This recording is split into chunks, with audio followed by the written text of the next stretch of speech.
Pulse jet engine. అంటే ఇవి ఎన్ని తెలుగులో వస్తాయి. పల్స్ జెట్ ఇంజిన్ తీసుకుంటే ఇది ఇమేజ్ చూడండి. సో ఆల్రెడీ చెప్పాను, this is similar to the internal are reciprocating engine.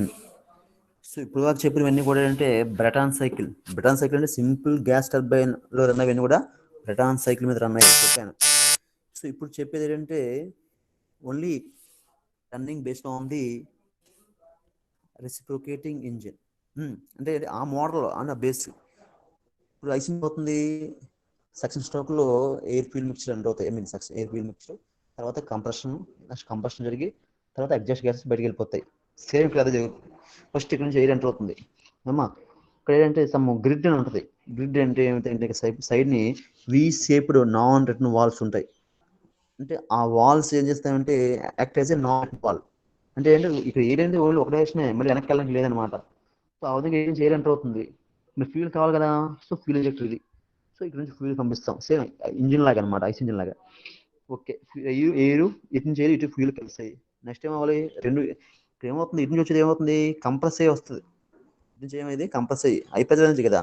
So high ప్రెజర్తో వస్తుంది కాబట్టి ఇక్కడ కూడా ర్యామింగ్ ఎఫెక్ట్ జరుగుతుంది ఇంకా, అంటే కొంతవరకు. సో ఇటు నుంచి వచ్చిన ఎయిర్, ఇక్కడ నుంచి ఫ్యూలు అమ్మా, ఇది కంప్రెస్ ఎయిర్ అనమాట.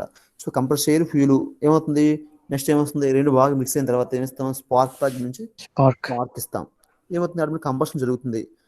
ఓకేనమ్మా, ఇగ్నిషన్ బాగా చూడండి, ఇగ్నిషన్ బాగా కంబషన్ జరిగింది. నెక్స్ట్ ఏమవుతుంది, కంబషన్ చాంబర్ గుండా, అదే కంబషన్ చాంబర్లో ఇంకేమవుతుంది, సో ఇటు వచ్చేస్తాయి. ఇటు వచ్చేసి ఏమవుతుంది, ఎగ్జాస్ట్ గ్యాస్. నెక్స్ట్ ఏమవుతుంది, ఎగ్జాస్ట్ గ్యాస్ అనేది ఎండ్ ఆఫ్ ది ఎగ్జాస్ట్ స్ట్రోక్లో, అంటే ఎగ్జాస్ట్ స్ట్రోక్ అంటే కంబస్ట్ అయితే నెక్స్ట్ ఎగ్జాస్ట్ గ్యాస్ ఉంటాయి. అవి ఏమవుతుంది, ఎగ్జాస్ట్ గ్యాసెస్ అనేవి బయటికి వెళ్తాయి. ఎలా వెళ్తాయి, విత్ హై ఫోర్స్తో వెళ్తాయి. అక్కడ యాక్షన్, దానికి రియాక్షన్ ఏమవుతుంది, ఈ క్రాఫ్ట్ని, ఈ జెట్ ఇంజిన్ని ఇటు పంపిస్తామా. దీనికి ఇంకో పేరు కూడా ఉంది, దాన్ని ఏమంటే ఫ్లయింగ్ బాంబ్ అంటారు. దీనికి ఇంకో పేరు ఫ్లయింగ్ బాంబ్ అని పేరు. సో అన్నీ ఒకేలా ఉంటాయమ్మా, అన్నీ కూడా ఏంటంటే న్యూటన్ థర్డ్ లా మీద రన్ అవుతాయి. జస్ట్ సింపుల్గా ఫిగర్ గురించి జస్ట్ ఓన్గా కొంత మ్యాటర్ రాసి సరిపోద్ది. ఓకే, సో ఏంటంటే ఇక్కడ ఏంటంటే స్టార్టింగ్లో కొంత ప్రెజర్ పెరుగుతుంది. మరి ఈ గ్యాసెస్ ఇలా బయటికి వెళ్ళాలి అంటే కొత్త మిక్సర్ ఎంటర్ అవ్వకూడదు కదా. సో ఎంటర్ అవ్వకూడదు అంటే ఇప్పుడు ఐస్ ఇంజిన్లో ఏమవుతుంది, suction intake valve, exhaust valves ఉంటాయి. ఆ రెండు వాల్స్ ఉన్నప్పుడు ఏమవుతుంది, ఇంటేక్లో మిక్స్ ఎంటర్ అవుతుంది, తర్వాత వాల్స్ అన్ని క్లోజ్లో ఉంటాయి. మళ్ళీ ఎగ్జాస్ట్ వాల్ కూడా ఏమవుతుంది, ఎగ్జాస్ట్ ఓపెన్ అయినప్పుడు ఎగ్జాస్ట్ కూడా గ్యాసెస్ పోతాయి. ఇక్కడ కూడా ఎగ్జాస్ట్ కూడా పోయినప్పుడు ఏమవుతుంది, ఇంటేక్ కూడా ఏమి ఎంటర్ అవ్వకూడదు, అదే లెక్క కదా. సో ఇక్కడ కూడా ఈ స్టార్టింగ్ ఈ గ్రిడ్లో అదే జరుగుతుంది అన్నమాట. స్టార్టింగ్లో ప్రెజర్ తక్కువ ఉంటుంది, నెక్స్ట్ వచ్చి ఏమవుతుంది, ప్రెజర్ అలా పెరుగుతూ ఉంటుంది. సో ప్రెజర్ పెరిగే కొద్ది ఏమవుతుందంటే, సో ఈ వాల్స్ ఏమవుతాయంటే నెక్స్ట్ మిక్చర్ని ఎంటర్ చేయడం అంటే వాల్స్ ప్రెజర్ పెట్టి ఏమవుతాయంటే ఓపెన్ అవ్వడం, క్లోజ్ అవ్వడం జరుగుతుంది ఇక్కడ వాల్స్. సో ఆ విధంగా ఇది గ్యాస్ బయటకు పోయేటప్పుడు ఇవి ప్రెస్ మిక్చర్ అనేది లోపలికి ఎంటర్ అవ్వదు, అలా ఉంటుంది.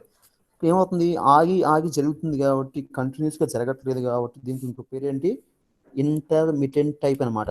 ఇందులో ఏమవుతుందంటే ఈ ఫ్లో అనేది ఎయిర్ అనేది ఏమవుతుంది, ఇంటర్మిటెంట్గా జరుగుతుంది కాబట్టి దీన్ని ఇంటర్మిటెంట్ టైప్ అని చెప్పడం జరిగింది స్టార్టింగ్లోనే. రైట్, ఇక మా ఇదంతా థియరీ కాన్సెప్ట్, చాలా సింపుల్ అయినట్టు, ఈజీ అయినట్టు.